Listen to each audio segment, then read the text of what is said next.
N'oublie pas de t'abonner, d'activer la cloche des notifications, de cocher recevoir toutes les notifications et bien sûr de lâcher un gros like. Salut tout le monde, c'est Dario en mode Mister Pimpas.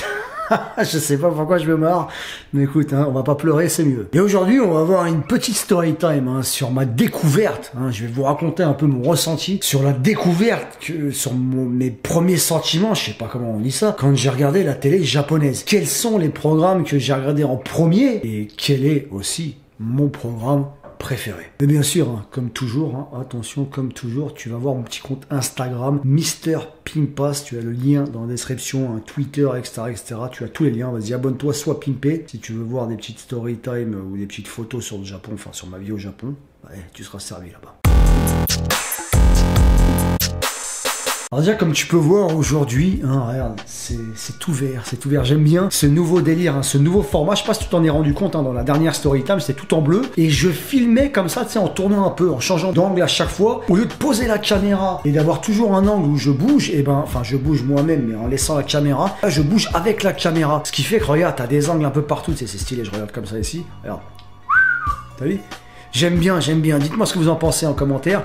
Personnellement, je suis fan. La première fois que j'ai regardé la télé japonaise, disons que les souvenirs qui m'ont marqué, eh bien, je me rappelle, donc j'étais chez mon pote, son appartement, tu vois, avec sa mère et lui, on était trois. Encore une fois, dédicace à lui. Dédicace à toi, la petite cousine qui m'a découvert via YouTube. Il s'avère que c'est la petite cousine de mon pote. Donc c'est magnifique. Donc dédicace à toi. Et merci de me regarder. Et lui, tu sais, c'est très à l'ancienne. Il avait sa télé, donc il mettait toujours la télé. On était assis sur ses tatamis. Et moi, je comprenais que dalle. Tu t'imagines bien, ils parlaient tous en japonais avec les sous-titres. Au Japon, à la télé, faut savoir qu'ils mettent toujours les sous-titres en gros avec plein de couleurs. Ça flash dans tous les sens pour vraiment ceux qui entendent mal ou ceux qui n'ont pas eu le temps d'écouter. Ou tout simplement, quand tu regardes la télé sans son, tu peux quand même comprendre ce qui se passe. Donc il y avait toutes ces émissions et je comprenais que dalle. C'est que je me souviens donc de deux programmes en particulier qui m'ont assez marqué, que mon pote mettait parce que moi je connaissais pas encore une fois. Donc j'avais les fameuses émissions télé. Donc là, je pourrais pas te dire à part une seule, mais je vais en parler après, qui m'a marqué. Et mon pote regardait toujours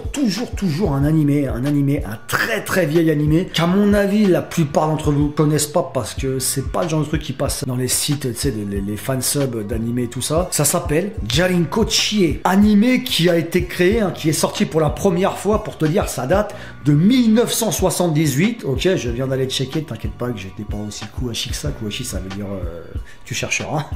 Et qui a arrêté la diffusion en 1997, donc pour te dire que c'est très vieux. Et je me rappelle que quand je regardais ce dessin animé qui était totalement en japonais complètement, et vu que c'était à la télé, non pas à la télé, c'était des cassettes vidéo je crois qu'il avait, je me souviens plus, enfin bref c'était, ou des DVD, je pourrais plus te dire, bon bref, vu que c'était en japonais et que tu sais, il n'y a pas besoin de traduction, il n'y avait pas les traductions dans ce dessin animé là, t'as pas les traductions, et c'était comme ça, je comprenais que dalle et je voyais, tu sais.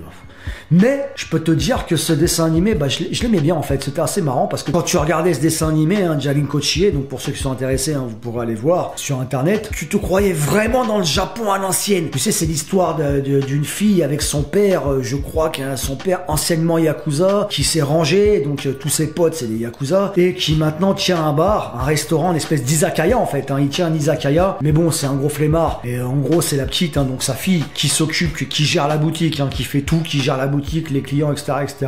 Et ils ont un gros chat de ouf, je me rappelle plus de son prénom. Et c'est des chats Yakuza aussi. Et souvent, il y a la guerre entre les gangs de chats. Enfin, c'est un truc de fou. Premier programme télé, japonais, puisque c'est un dessin animé japonais, qui m'avait pas mal marqué dans mes débuts. La preuve, je m'en souviens, et je me souviens pas des autres, sauf de celui qu'on va parler maintenant. Je me disais, ah ouais, vraiment, là, je suis au Japon, tu sais, j'étais assis sur les tatamis, avec les portes coulissantes, dans les appartements japonais, vous devez connaître, pour ceux que vous avez dû voir dans les dessins animés, ou pour ceux qui sont venus voir au Japon, qui sont venus en voyage ou qui vivent au Japon, vous devez connaître, il y avait des tatamis à l'ancienne, enfin bon, les murs étaient à l'ancienne, un peu, enfin tu sais, c'était vraiment stylé. Et en regardant ce dessin animé, cet animé, je suis au Japon, j'y suis vraiment. L'atmosphère que je ressens dans ce dessin animé, en fait, je la vis vraiment. C'était un truc de fou et je kiffais. Ça m'a vraiment fait plaisir et ça me faisait une sensation très agréable. Et ensuite, quand on mangeait, donc ça c'était quand on était tous les deux tranquilles, sa pièce, on buvait un coup et puis souvent il se mettait un petit Jarinko Chie, les DVD qu'il allait louer à Tsutaya. Tsutaya, c'est un peu, je crois, un Virgin Megastore, mais de location. Je sais même pas si ça fait la location à Virgin. Tu sais, ça loue des DVD, des CD, etc., etc. Donc on était souvent là en train de passer des après-midi pépère en train de regarder Jalinkochi, quoi. C'était un truc de fou. Que de bons souvenirs, c'était vraiment magnifique. Vraiment magnifique, un moment agréable. C'était quelque chose, hein. Il y avait une ambiance de fou. Le soir, souvent, donc, avec sa mère, on était dans le salon cette fois-ci, pareil, dans le kotatsu, hein. Je vous ferai une vidéo sur ça aussi, mais tu sais, la table basse à la japonaise, chauffante, hein, où tu mets les pieds en dessous. Enfin bref, ça tue, il y a un petit chauffage. Et on regardait la télé japonaise, cette fois-ci dans le salon, mais cette fois-ci la vraie télé, donc les programmes japonais. Et là, je me souviens, alors plus d'aucun autre programme, c'est-à-dire que maintenant, enfin lesquels j'ai vu à ce moment-là, je me souviens plus, j'ai dû les revoir de plein de fois, mais je sais plus c'est lesquels à ce moment-là je regardais, sauf un qui m'a marqué, c'était vraiment mon émission, c'est mon émission de télé japonaise préférée, ça s'appelle Downtown, ok, donc c'est deux mecs qui sont très marrants, très connus au Japon. Donc cette émission Downtown qui existe depuis 1982,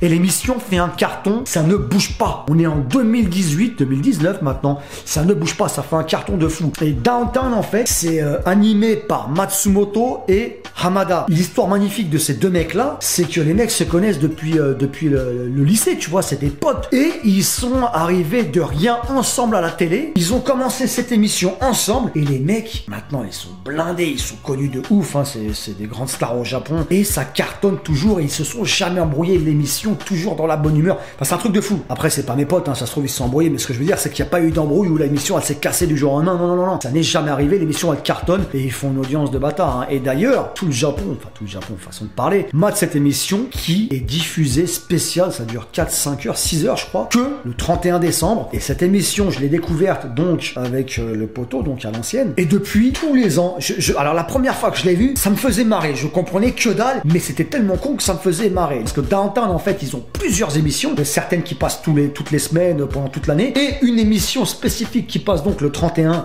décembre. Ça s'appelle Waracha Ikenai. Hein, faut pas te marrer, ça veut dire en gros ne pas se marrer. Parce que si tu te marres, tu te prends une grosse gifle sur tes fesses avec des mecs qui viennent te fouetter, c'est un truc de fou. Bon, bien sûr, typique Japon, hein, y a pas de souci, c'est en New Japan, hein, tu voyais les mecs, ils se tapaient des barres entre eux, rien que les voix, ils s'éclatent de rire, ils sont tout le temps morts de rire, et tu sais, ils doivent pas rigoler. Et le fait, tu sais, quand tu vois des mecs, même si tu comprends pas qu'ils doivent pas rigoler, qu'ils se forcent à pas rigoler, qu'ils éclatent de rire, et qu'après ils se font fouetter, t'es obligé de te taper des barres. Et donc j'ai kiffé. C'est une émission que je kiffe toujours. Et d'ailleurs, tous les ans, je me regarde Downtown Waracha Ikenai pour le jour de l'an. C'est un petit rituel que j'ai, donc je mange pépère en famille. Hein, c'est ce qui s'est passé aussi cette année, c'est ce qu'on a fait, tranquille, avec le poteau de Joe. On était à la maison, on a regardé Downtown. Et maintenant, ce qui est marrant, c'est qu'avec les années, ça fait 12 piges, et bien au fur et à mesure, j'ai commencé à comprendre.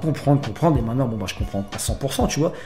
Ce qu'il disait. Alors c'est marrant d'avoir connu cette émission sans rien comprendre, comme si t'étais un bébé, et au fur et à mesure tu grandis et tu comprends tout. Voilà pour cette émission. Et donc le topic, à chaque fois, chaque année, donc il y a un topic différent. Cette année c'était le trésor, hein, la chasse au trésor. Cette année le topic, ils sont tout le temps dans des mêmes studios, et les mecs ils font des challenges, des trucs comme ça. Il y a des comiques qui viennent les imiter devant eux, ils doivent pas se marrer, enfin il y a des sketchs, etc. Et les mecs tout le temps sont dans un monde dans lequel ils doivent pas se marrer. Il y a un petit groupe de 6, je crois qu'ils sont 6, hein, avec Matsumoto et Hamada. Et ouais, ça c'est mon émission préférée, tout simplement. Voilà, c'est mon émission préférée. Après, on va parler d'une autre émission que je regarde de temps en temps. Ça s'appelle Before After. Donc ça va être super rapide, hein, tout simplement, pour ceux qui ont vu mes vidéos room tour, introduction de l'appartement. Vous avez maintenant bien compris que j'aimais la décoration intérieure, que je kiffe ça. Et l'émission Before After, eh bien en fait, c'est une émission dans laquelle les mecs vont dans des vieilles maisons qui appartiennent à des personnes et ils leur offrent une rénovation pour super pas cher ou gratuite. Je sais plus c'est quoi le délire, je me rappelle plus. J'étais tombé sur cette émission au hasard et depuis je la regarde de temps en temps. Et en fait ils vont dans une vieille baraque où c'est la misère, hein, c'est très vieux, et ils t'en font un truc de fou. Ils refont tout à l'intérieur, mais c'est pour le moins cher possible, et ils te font de la déco de dingue, et ça change, et c'est pour ça que ça s'appelle Before After, hein, avant, après. Donc cette émission aussi j'aime beaucoup, c'est une émission assez pimpée. Et bien voilà, c'est terminé pour cette vidéo, hein, sur mon émission de télé préférée, et aussi ma découverte, hein, de la télé,